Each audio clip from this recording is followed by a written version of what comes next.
नमस्कार। आज के वीडियो में हम बात करेंगे बिहार की एक ऐसी नदी के बारे में जो जीवन भी देती है तो मौत का बवंडर भी लाती है। मिथिला की लाइफलाइन है कोसी नदी, लेकिन कैसे बन गई ये बिहार का शोक। दरअसल ये विकास और विनाश दोनों की कहानी है। कहते हैं कोसी जब रौद्र रूप धारण करती है तो सब कुछ तबाह कर देती है, सब बहा ले जाती है। लाखों लोगों को बेघर होना पड़ता है, खेत खलिहान बुरी तरह से तबाह हो जाते हैं। खेतों में तो रेत के टीले बन जाते हैं, जिससे वहां दोबारा खेती करना भी मुश्किल हो जाता है। इसके रौद्र रूप को देखते हुए ही कोसी को बिहार का शोक भी कहा जाता है। आइए समझते हैं क्यों जीवन धारा कही जाने वाली कोसी कैसे यहाँ की लाइफलाइन है। कोसी की महत्ता का जिक्र तो वेदों और पुराणों में भी है। कोसी नदी उत्तर पूर्व से दक्षिण पश्चिम की ओर बहती है। कोसी नदी तिब्बत से निकलती है और चीन, नेपाल और भारत में बहती हुई गंगा नदी में मिलती है, बिहार में बहती है। फणीश्वरनाथ रेणु समेत कई बड़े साहित्यकारों ने कोसी पर खूब लिखा है, कोसी को खूब जिया है। कोसी बिहार के जिन इलाकों से होकर बहती है वहां की जमीन काफी उपजाऊ है, फसलें खूब लहलहाती हैं। कोसी नदी उत्तरी बिहार के लिए एक महत्वपूर्ण जल स्रोत भी है। किसानों के लिए सिंचाई का प्रमुख जल स्रोत, तो शहरों और गांवों के लिए पेयजल का स्रोत। इसके अलावा कोसी नदी पर कई बांध और जल विद्युत परियोजनाएं भी हैं जो बिहार के विकास में महत्वपूर्ण भूमिका निभा रही हैं। इसलिए कोसी को मिथिला की जीवन धारा भी कहा जाता है। इसे मिथिला की संस्कृति का पालना भी कहते हैं।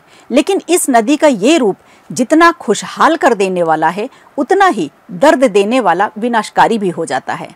कोसी के साथ मिलकर जो नदियां बहती हैं उनमें एक नहीं कई सहायक नदियां हैं, जिनमें सप्तकोशी भी शामिल है, जो कि 7 नदियों का एक समूह है सप्तकोशी।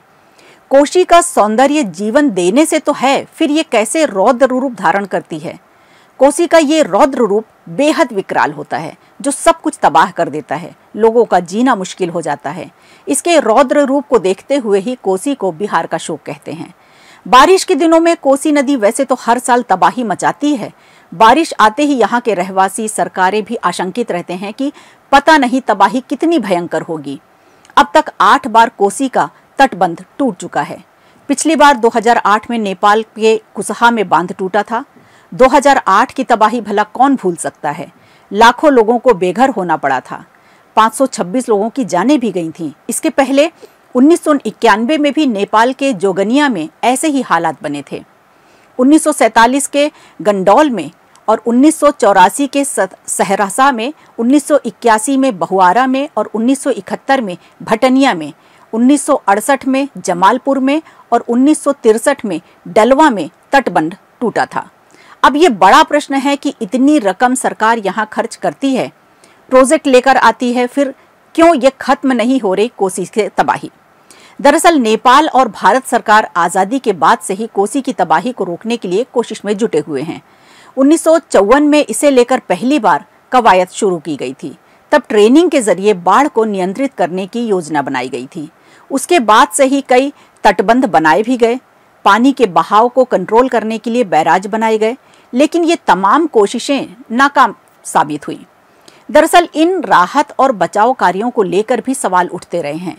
जानकारों का ये मानना है कि नेपाल में जब तक कोसी नदी पर हाई डैम नहीं बनेगा, तब तक बिहार में बाढ़ आती रहेगी। इसे लेकर भारत और नेपाल के बीच कई बार बातचीत हुई, लेकिन कोई फैसला नहीं हो पाया, क्योंकि नेपाल के लोग नहीं चाहते कि कोसी पर हाई डैम बने। नेपाल के लोगों को लगता है कि इससे नेपाल का बड़ा हिस्सा डूब जाएगा। बिहार में बाढ़ आने का ये सबसे बड़ी वजह यह है, तो देखा जाए तो कोसी नदी बिहार के लोगों के लिए अभिशाप भी है और वरदान भी है। घर उजाड़ती है तो घर बसाती भी है, इसलिए ये यहाँ की लाइफलाइन है।